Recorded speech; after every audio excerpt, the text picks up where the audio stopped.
Thank you so much for the wonderful introduction. As you come slowly towards the end of your career, getting an intro like this makes you want to restart your business all over again.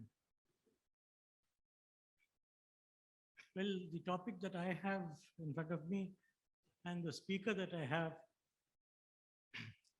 both of them are, absolutely wanted at this hour. And I'm proud that TIE has got such a wonderful speaker out here today for dealing with this topic. The importance of leadership during times of crisis. See, nothing makes a great leader better than the hour of crisis. As true visionaries, look beyond uncertainty and act as an anchor for others. Be it business, politics, philanthropy, hardship has always been a catalyst for remarkable men and women to rise up to challenges. Sudden disruption in business requires urgent action and strong decision making. During high pressure situations, those at an executive level and other stakeholders turn towards the senior management to help them navigate turbulent waters. The importance of leadership is highly pertinent in such times due to the immediate need of guidance and focused action. Panic during a period of distress is understandable, but not if you have enormous responsibility to shoulder. While others narrow their focus to the problem at hand, those in position to lead take a broader perspective to understand the situation better and find possible solutions. The duty of community building is another monumental task that you must undertake, as reassuring people and motivating them continuously is necessary. You have to foster leadership. Apart from that, get into control mechanism on your own. The finance field has to be taken care of because there's a total disruption out there. Payments may not come. Communication is the key, right, within the organization and with your customer too. And risk taking is finally the biggest thing that is on the anvil. Only a leader can delve deep and find hidden opportunities in the most trying times. This comes from studying areas of concern and fostering a more productive pattern of thought and behavior. Only during a crisis does the true mettle of a person show, and be an able leader holds the power to turn adversities into possibilities. He or she has sway on not just the company, but the whole community, and operates to work for everyone's greater good. I'm proud, privileged, and honored to welcome and introduce Dr. Santosh Babu. He is actually a medical doctor. Please give him a big hand. He's actually a medical doctor turned IAS officer of the 1995 batch of the Tamil Nadu cadre.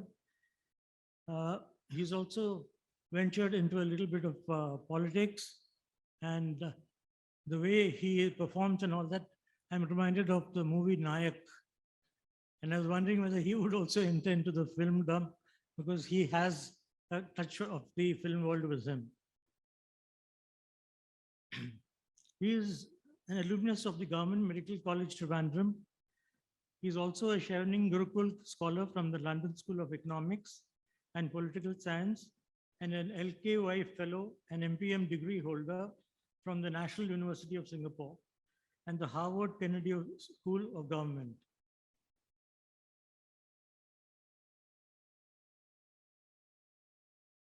He firmly believes that only leadership embedded in integrity and selflessness, with the ability to innovate in the governance process, can take India to prosperity.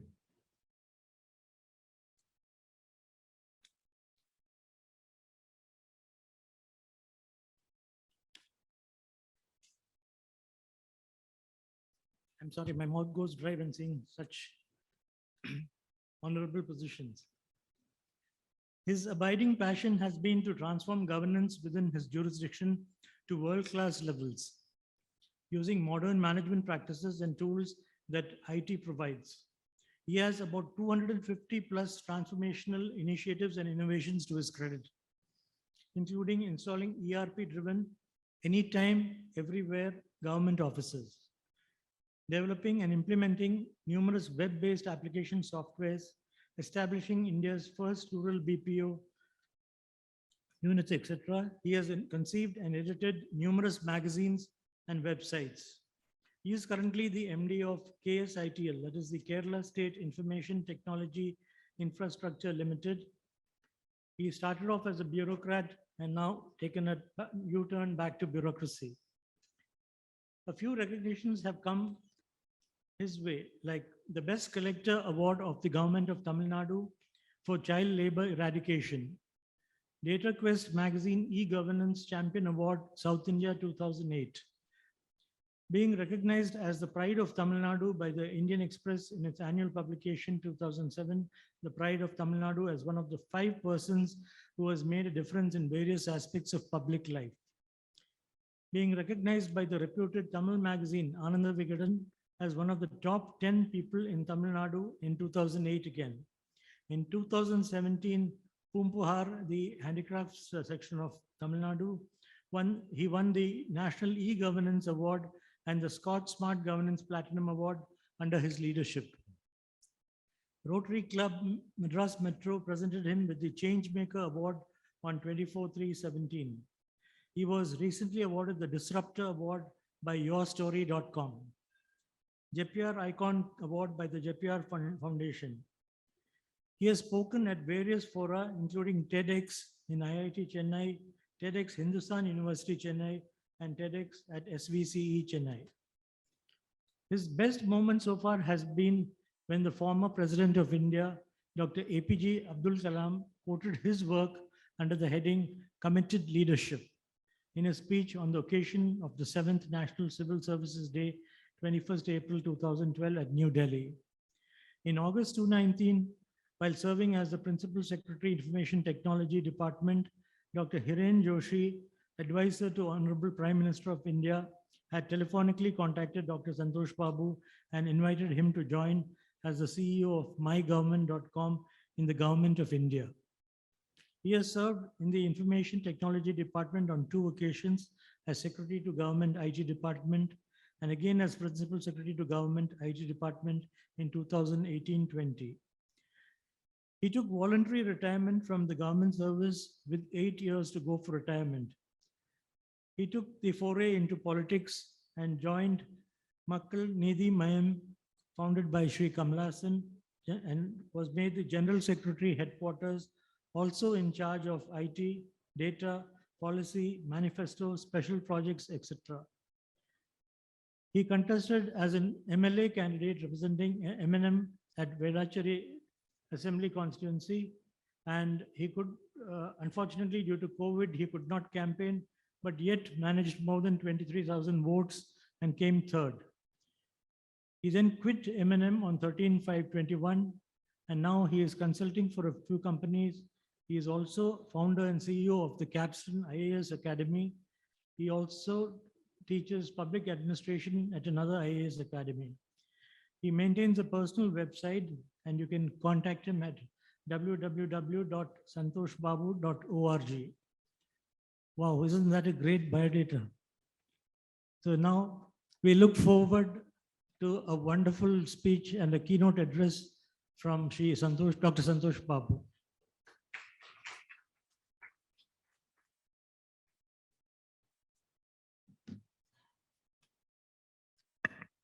എല്ലാവർക്കും നമസ്കാരം.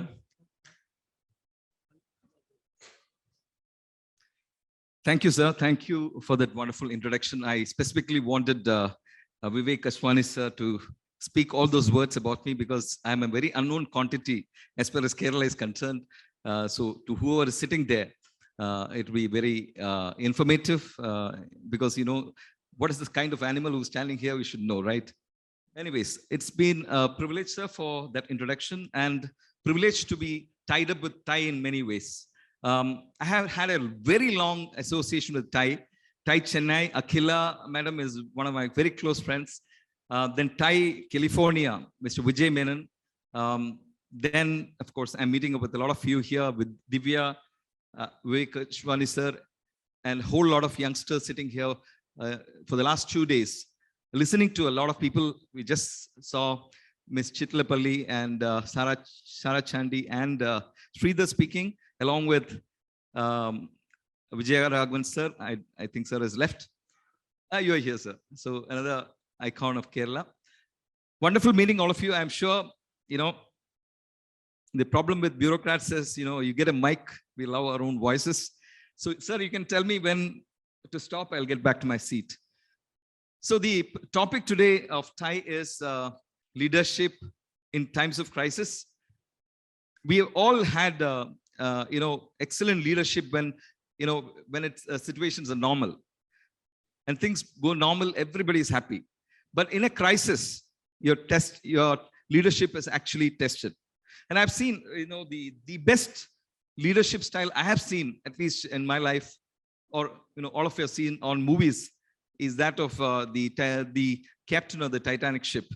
When he knows that the ship is going down, but he's calm, he's collected, he allows the women and children to go first, but he knows he's going down. That's the kind of leadership that we need today. And I have an acronym. I call this leadership as an acronym. L would stand for being a good listener.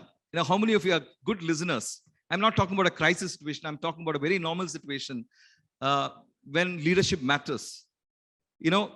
If you're a good listener, that matters a lot. For example, I was in the Handicrafts Development Corporation. I came back from Harvard and I was thinking that, the government will put me in Chennai Corporation. I'll make Chennai the most beautiful city in the world, etc. I came with a lot of dreams. They put me in another corporation, a Handicrafts Development Corporation, which is Itund, small, corporation. They put me there for 4 years. So Handicrafts Development Corporation is a punishment post for any IS. No IS officer will go and ask, please make me CMD of Handicrafts Development Corporation. Nobody does that. So it came as a bit of a rude shock for me. But I realized that there's a lot of work. Around 1 lakh artisans are dependent on this particular organization. And every officer who goes there, parks themselves, uses the vehicle, uses the driver, everything, but does nothing. But over a period of time, this particular brand, which is Poompuhar, had become a brand, and there was a little of Poompuhar in every home in Tamil Nadu. So to that extent, that brand was so easy for me to piggy ride and do a lot of innovations. I'll tell you a few things. I didn't bring those slides here, though. It would have been very interesting for you to watch. Because in 30 years, we had reached a turnover of around, in 42 years, we had reached a turnover of around 30 crores.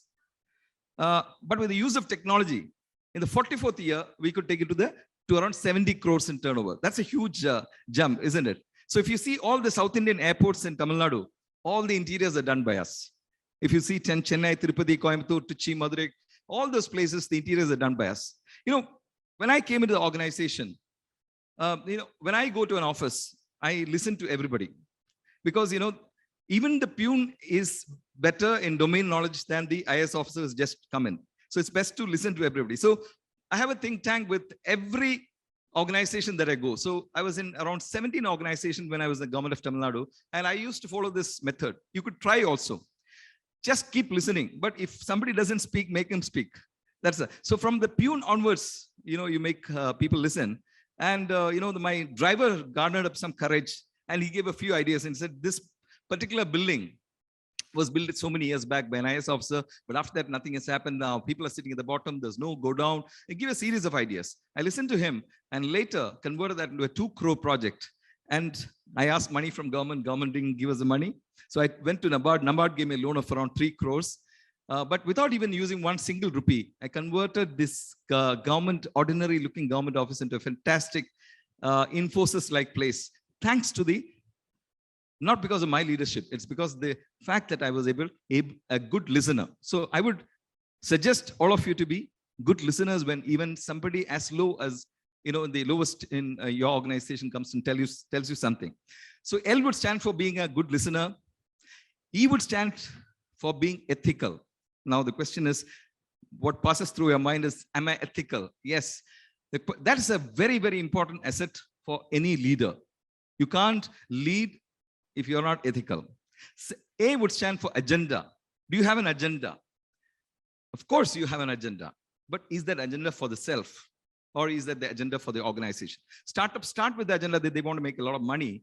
But I think they would go forward and think that, no, we have had enough. Let me go ahead and make a lot of money for my shareholders. Let me ensure that this organization goes to the next level, etc. That money is not for the self. That's why, I keep telling my bureaucracy that, we had enough. We have a good life. We are taken by vehicle to the office, sent back to the home in a vehicle. We have the best of times. Why do we want to ever become corrupt? So never ever in the minds of even entrepreneurs should you ever think that, this money that you are making is for the self. It's for the organization, for the society that you are going to be caring for. D would stand for direction. What is the kind of direction that you are able to give to your organization? That direction is extremely important because that comes from a bird's eye point of view. But that happens only when you are able to listen to your people. E again would stand for empathy. If you listen to some of the conversations here, and especially Miss Daisy Chittilapalli was talking about the very thing I was looking for, because there was no conversation on that particular aspect, that around 50% of population still have difficulties in accessing, let's say, the internet. That's where possibly I come in, because we run the K-Phone project. I have had the privilege of joining the government of Kerala, and I think we are very poised. I'll come to that when I come to the last around 8 slides I have. So leadership R, E would stand for empathy. So empathy and compassion. I think that has been the biggest point in this COVID.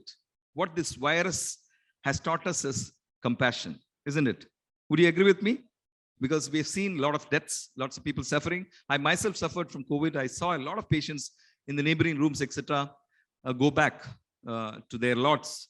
And it's extremely difficult. The problem with the COVID is that the person who is going back so alone. There's nobody else to even see him off in a sense, because we see off our people in a funeral, right?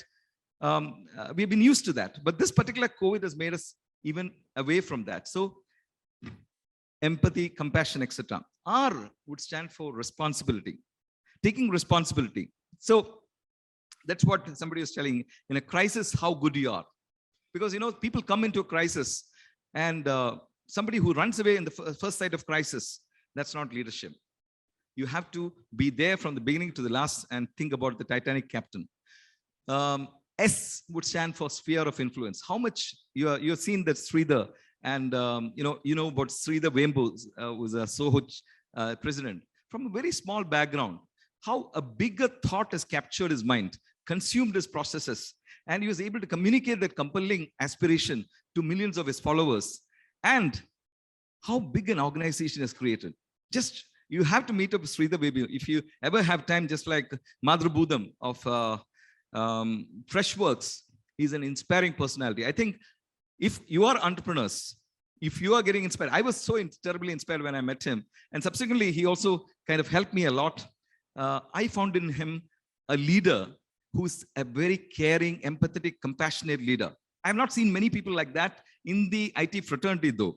So now that we are in this throes of this huge pandemic, which which we have survived so far, and as Vijayaraghavan sir said, will continue for some time during this particular period, we have come back to earth in a sense, and we now know that this COVID, or for that matter, a small bacteria or a virus, can be a big leveler. That's the biggest thought that has come to us. That's the biggest realization that has come to us. R would stand for responsibility, S for sphere of influence, H for being happy. How many of you are happy? The happiness index, India stands very poorly, right?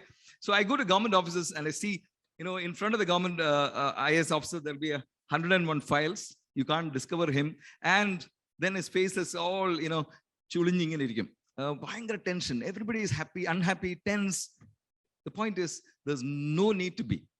That's the essential message I want to communicate to all of you, that there's no point making a lot of money and still being unhappy. So you have to be joyous, you have to be happy, which means you have to leave out stress, which brings me to that D point again, which is discipline. One of the things which struck me is food, water, air, space. These are things which you and I will have in different quantities and qualities, isn't it? You will have more land than me. I will have less land. I'll have more food than you, etc. But there's one resource that God Almighty has given equally to all of us. The American president, Indian president, you, me, the man on the street, is that 24 hours. All the wars in the world have been won in the 17 hours of waking. 7 hours of sleeping. Everybody does 7 hours, right? Even if you're awake, you're compensating for that. At least 7 hours you're sleeping. And 17 hours is where we make all our, winnings and losings and, failures and successes. Now, how do we make it more profitable in terms of, time? So time is the biggest factor that you need to conserve, which means you and have no right to waste others' time. I hope I'm not wasting yours right now. But the point I'm trying to say is that how can we be disciplined? And I keep, when I was teaching the IAS young aspirants, this is the point I try to tell them. When you go to sleep, you keep everything for the previous day, your belt, your everything, so that you don't stretch for it next day and search for it and become stressful. Many of these small things actually make you very stressful. You watch out for your day, see whether you're doing that. It's something which I practice on a very daily basis, and I feel very less stressed because of this, that you are able to manage many things. So I keep calling it what is design your day. Is it possible for you to design your day? In fact, I'm creating an app based on that concept. So leadership, HI for inspiration. Now you saw a lot of youngsters on the TV, on the distant, from distant locations, from as far as away as Spain. And we have seen their experiences and expressions and how they have been successful. I think inspiration should, give us more inspiration in achieving our lot, because each of us are, walking, talking molecules of talent. It's that we don't discover our talents. We have to discover it. We have to have passion in music or the arts or whatever will give you happiness. You should take it up and, continue with that. Don't be a nerd. My only request to all of you is, all of you are IT professionals, I agree, but spend a lot more time in the arts, spend time in music or painting or whatever, gives you happiness. And P is for passion. So don't leave that passion. When I look at IAS probationers, I'm, 25 years in the IAS. And when I look at IAS probationers, I think I'm the probationer and they are my secretaries, because they all look so serious. There's no need to be serious. You have to be extremely passionate about things. Especially, I have been extremely passionate about governance. How do you make governance world-class? That's been my truism for the last 25 years. One of the reasons I quit was also that, why should we ever, exchange money, etc., in the form of bribes and corruption, etc.? It can be, the world can be a much better place without corruption and by improving the lives of the people. Now, one of the things that you could do, and where we can, participate together, partnership is, look at the problems around you. Go to IIT Research Park. You'll find all of them are solving problems for some company or some agency located abroad. Correct? Is that right? Nobody is solving their problems of the local population. This is what I realized. And there is really no organic relationship between such institutions and the local district administration. See, for example, there was a Padma Bhushan Pradeep, I think, in IIT, Chennai. He had to actually test his particular innovation in Haryana. He could not find a taker in Tamil Nadu. The point I'm trying to say is that we need to have organic relationship with organizations which are creating this, because government is the biggest market. I don't know whether you realize this.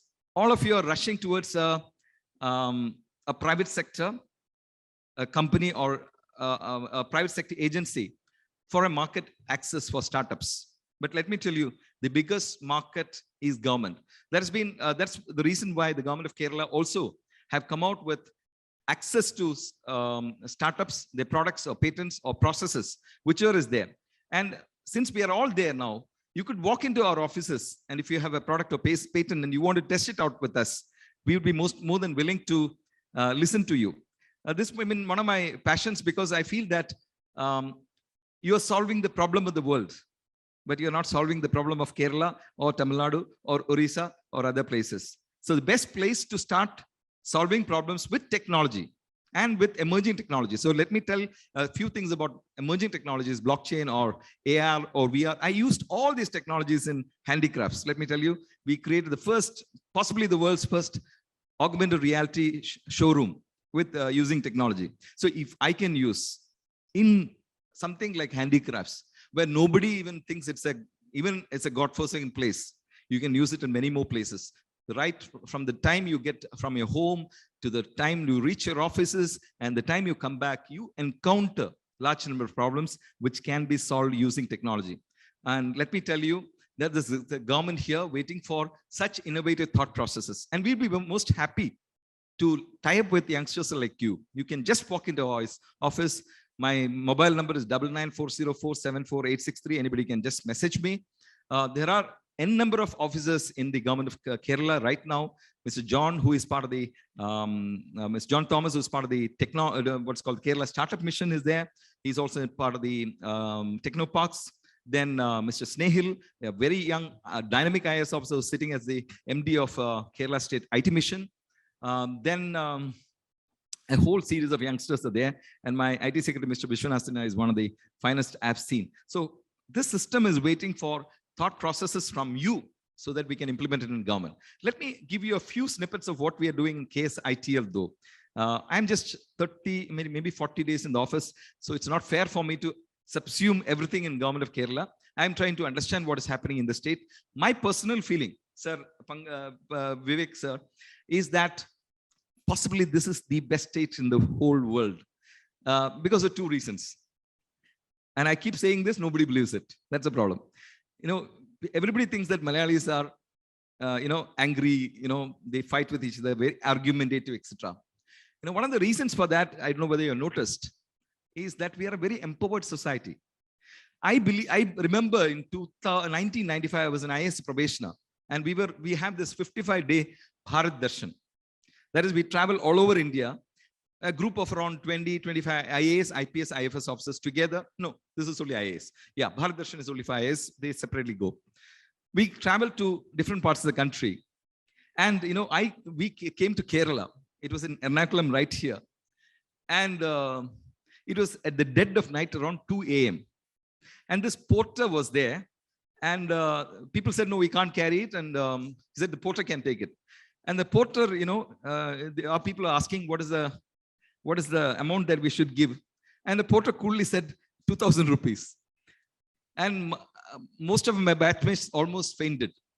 Those rupiah? No, 200 rupees. And this man called me separately. Sir, they will say the Malayali. He just went off. He said that much only in my ears. But that's empowerment for me. Nobody is clapping at this. You're all an empowered society. The Malayalis are a very empowered society. That's why nobody wants to stay here because we ask questions, right? We ask questions. At the lowest level, people are very empowered. They ask questions. That not so much in Tamil Nadu or other places where people say, yeah, Puchalinga sir, they'll stand like this. But we are not like this. We'll stand like this, right? That's the difference. And you are all investing. So I was just telling Vivek sir, he's from obviously Deepak. Deepak Chi was telling that, this is such a nice place to be in. Partly because of these reasons. So this is a very empowered society. One, two, it's a very, very beautiful piece of land on earth. There's no place like Kerala in the whole of world. You'll say Switzerland is all artificial. Kerala is the most naturally beautiful place in the world. So this is the best place for anybody to invest, which is why I have come with a pitch. This is my pitch, and you're all entrepreneurs here.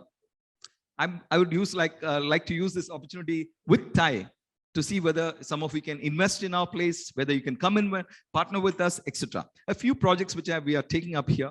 One is, can we go to the slides? There's only 8 slides, don't worry. So this is something which the government of Kerala is pushing, the space parks. Don't look at all this. Yeah?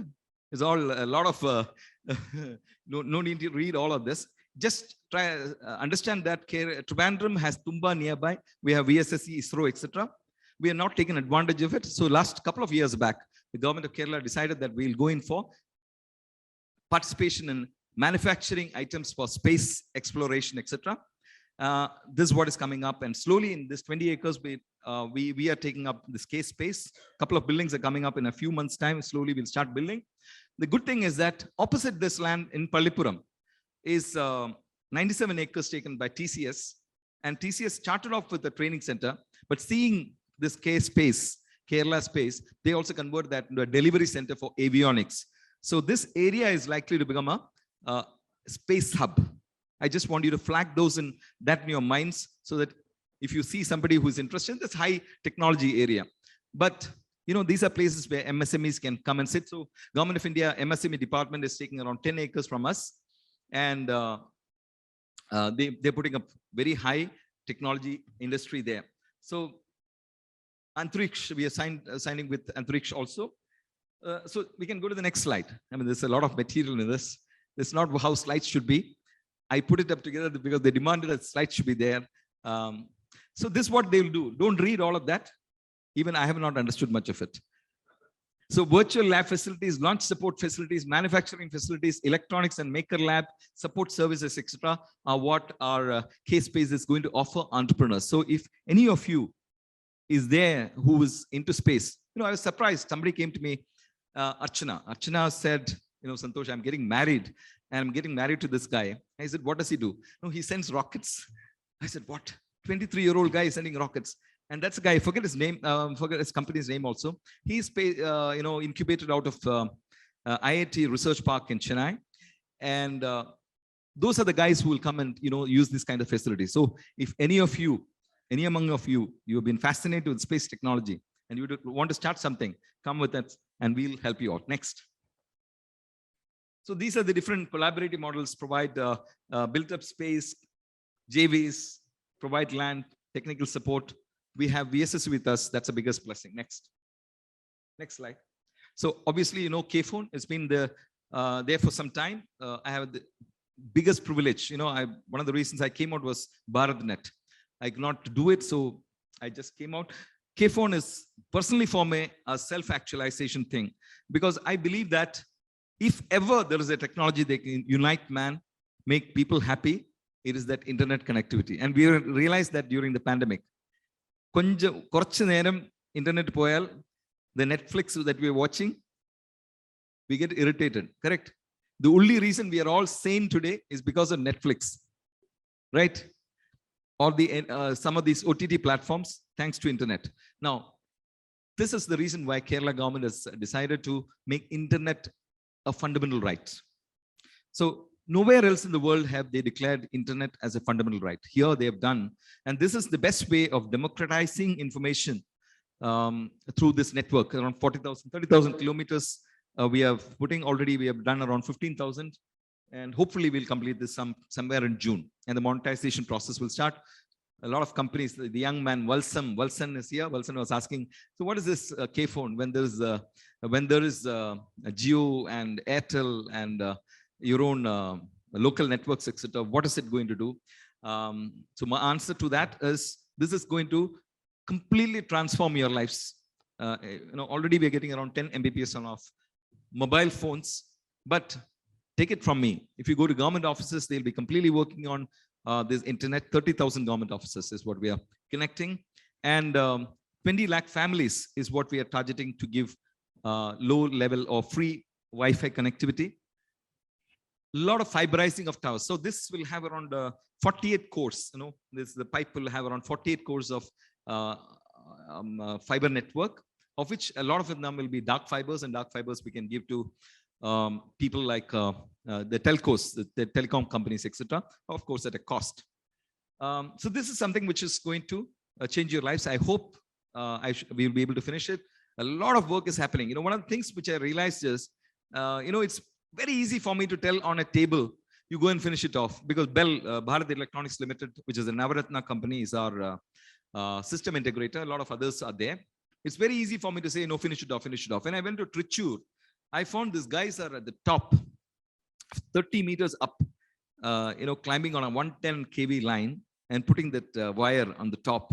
It's an excruciatingly painful thing to watch. They have helmets and some harness, etc. But people have died in this process. If somebody was talking about electricity, when EB was putting up all these wires throughout Tamil Nadu, Kerala, etc., lots of people died. We are all lighted up today because of the sacrifices those people have made, because that was the one livelihood opportunity that the government provided at that point of time.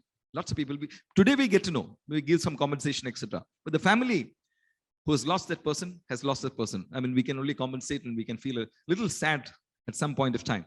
But I realized that this is a very, very mission critical project. At the same time, we also need to conserve lives. And these are boys and girls, boys coming from Jharkhand, Bihar, etc., who are coming out not because of anything else, not for the fascination of seeing God's country, but they're coming here to earn a livelihood. And it's very important that we respect that. Next. So this is something, this is the skill delivery platform of Kerala. Luckily, we are doing this, and there's a lot of infrastructure that we have built up over the last many years.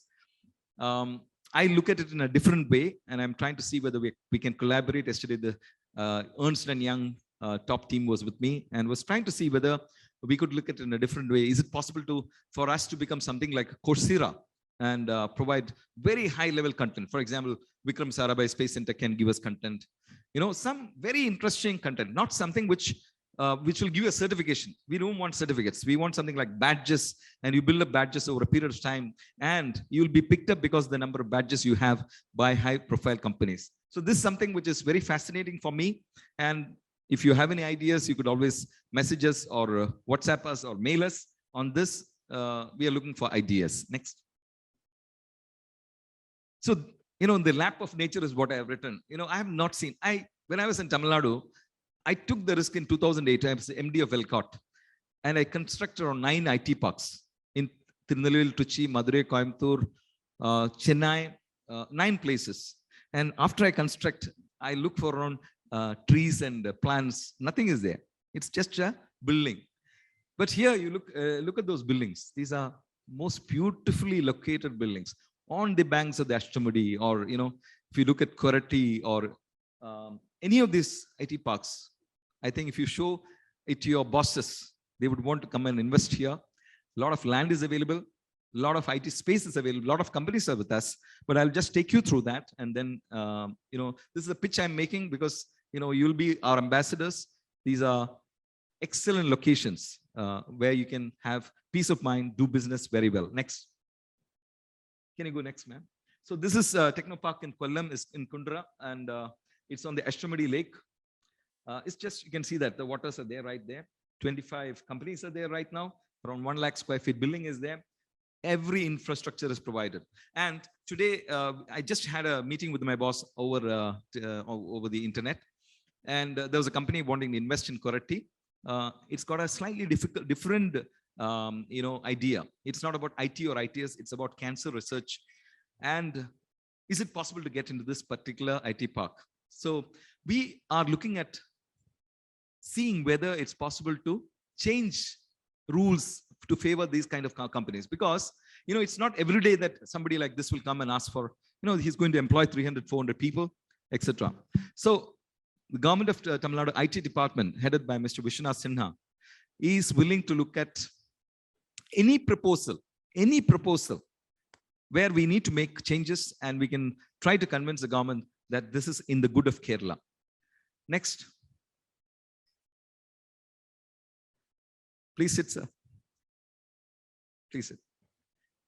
So that is IT Park Cherthala. Again, another beautiful place. How many of you are from Cherthala? How many of you are from Alleppey? Some of you, they should be really proud of this place. I went and, mind-boggling for me, personally. Next. Koratti is in Trichur. Very beautiful location. Next. So, its time is up. Yeah, 5 minutes. So, I was telling some of my people, it's a very beautiful location. They said, no, beauty does not bring work, right? They said, talent there. Talent is there in and around those places. You have engineering colleges, you have the social infrastructure, you have everything in these locations.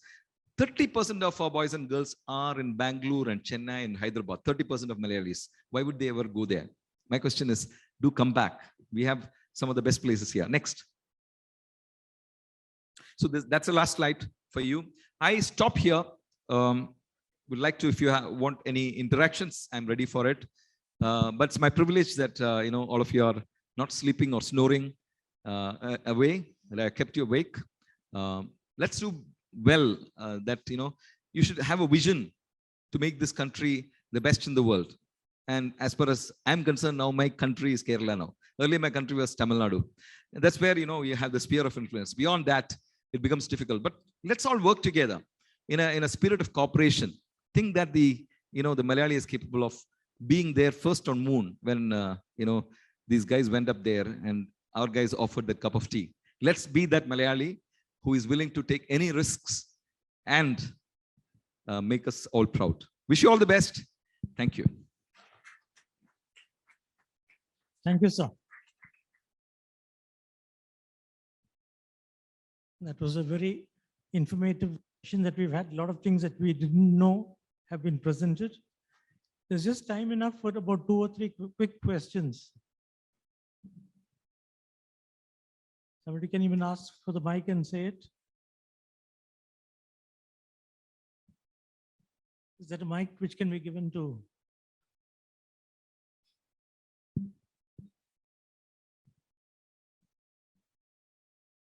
Thank you, sir, for wonderful, very navigating through the different opportunities in our Godson country. Coming to the deep tech emerging technology platform, you are talking on that, say, you can come forward. Actually, how well we can come up with a common framework to collaborate with your platform for the emergence and evolution of these emerging technologies such a way that Kerala can have a say the national level and the global level. Thank you. Good name? Dr. Umar Salim. Dr. Muslim, thank you for that question. See, Kerala is one of the first states in the country, possibly in the world, to have a blockchain academy, a Kerala Blockchain Academy. And the Kerala Blockchain Academy has something called a ABCD, Advanced Blockchain. I forget the full acronym. But the point you're making is correct. There's really not thought process right now on how to do this. I'm trying to put it together. There's a group working on this already right now. Because this emerging technology is where we must miss the bus. Kerala missed the bus in the routine, in the previous IT revolution when Tamil Nadu and other states and all took forward. But emerging technologies, I think we are number one. We are the number one to use these technologies. And there are a large number of companies. Please do come to us. Let's sit across the board, across the table and discuss. One of the things I was doing is something called predictive governance. The Prime Minister's office had invited me to join them, but I said, I'm doing something big. Without me, Tamil Nadu will not function, etc. The idea is use a blockchain layer, and on top of it, put the services so that you don't need to apply for anything. Without even applying, is it possible to get it in your vault? That is a theory. I came out of the government orders also, but then I had some issues later. The point I'm trying to say is that these technologies are going to be the future for at least next 5 to 10 years till maybe quantum computing takes over. So, Doctor, we'll be happy to discuss with you. Thank you. Anyone else? Can I ask a question then? Kerala has been known to be a software country. And when it comes to hardware, we are virtually nowhere. So many of the youngsters have been always asking, and for testing, we don't have too many testing labs also. So countries like Korea, I'm not saying China specifically, but in countries like Korea are the places to go to now. But why can't we have that specialization out in Kerala? I'm not very clear about, all I know is that the IT secretary has asked me, because we wrote the hardware manufacturing policy. It was under my leadership that we wrote it in Tamil Nadu. So we have the experience. All the teams were there, Foxconn, Sanmina, all the people, all the CEOs were there with me for when we did that. But we'd like to know whether it is hardware that Kerala wants to be in that space, or is it because we have our own Coconix, which is our laptop, but they are also struggling a bit because costs. You can't compete with the Taiwanese and the Chinese on costs. But definitely we need to think about this. There's already this thought process on taking up that land in Kannur for this process. Telecom was off the blocks Much early. much early. So after that, there's been no follow-up. I will rest there, sir, because I have not applied my mind there, except for the fact that there's a thought process on hardware manufacturing. If that's done, we'll close and Thank you so much. And thank you so much, Dr. Santosh. In fact, we're going to see much more of him always. And I'm sure Kerala would progress into the next evolution of digital, the digital world itself. Thank you so much for being a wonderful audience. And we look forward to seeing you again sooner or later.